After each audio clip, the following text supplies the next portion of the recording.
24,200 के भी नीचे जाता हुआ निफ्टी। बैंक निफ्टी में भी हर सेक्टर हर पॉकेट में बिकवाली का दबाव ही देखने को मिला। इस वक्त भी अगर देखेंगे तो ज्यादा गिरावट जो है कंजम्पशन प्ले में देखने को मिलेगी। Automobile sector, energy, real estate, pharma, हर तरफ बिकवाली है। पीएसयू बैंक कुछ हद तक बाजार को संभालने का काम कर रहे थे। आज का दिन जो है मेजर इंडेक्सेस का नहीं, बेंचमार्क्स का नहीं, लेकिन ब्रॉडर मार्केट्स का रहा। बाजार की नब्ज या ब्रेथ अगर देखें बिल्कुल कमजोर रही, लेकिन मिड कैप प्लेयर्स को अगर देखें, मिड कैप में काफी सारे स्टॉक्स थे जो कि चर्चा का विषय बने। इस बीच मेटल प्लेयर्स की अगर बात करें, मेटल की चमक बिल्कुल फीकी पड़ती हुई नजर आई। नोवेलिस के कमजोर आउटलुक के बाद अगर आप देखें हिंडाल्को में 8% की गिरावट देखने को मिली। ऑटोमोबाइल प्लेज में भी हम अगर देखें यहाँ पर बिकवाली का दबाव ही हावी होता हुआ रहा। अपोलो हॉस्पिटल अच्छे नतीजों के बाद बुलिश ब्रोकरेजेस के रिपोर्ट थे और ये एकमात्र स्टॉक था जो कि बाजार में दिन भर अच्छे एक्शन के साथ ट्रेड कर रहा था। करीब 6% की तेजी अपोलो हॉस्पिटल में देखने को मिली।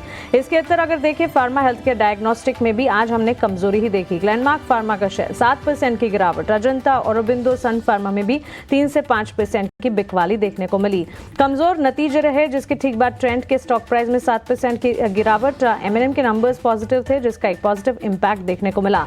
कल एसबीआई के नतीजों पर फोकस रहेगा। नतीजों से ठीक पहले अनुमान ठीक ठाक है एसबीआई के स्टॉक प्राइस में। इस वक्त अगर आप देखें बाजार की कमजोरी के साथ मोमेंटम बड़ा बिल्ड नहीं हो रहा है, लेकिन नतीजों पर नजर रहेगी। टाटा मोटर्स के भी नंबर्स रहेंगे तो नंबर्स से ठीक पहले वहां पर भी कॉशियस आउटलुक ही देखने को मिल रहा है।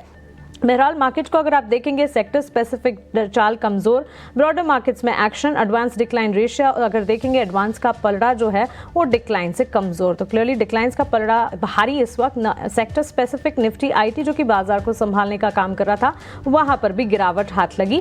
एफएमसीजी प्ले में भी बिकवाली का दबाव हावी होता हुआ दिखा।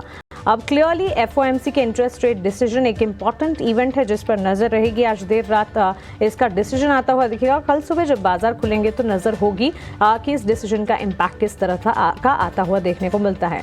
बाजार क्लोजिंग पर अगर आप देखें करीब 51,890 के स्तर पर हम देख रहे हैं। बैंक निफ्टी में क्लोजिंग करीब 450 अंकों की बिकवाली, 24,200 के नीचे 300 अंकों की गिरावट ही कह लीजिए, to be precise 290 points down trend के साथ निफ्टी में बिकवाली का दबाव और 850 अंकों की गिरावट के साथ 80,000 के नीचे सेंसेक्स में भी गिरावट हावी होती हुई।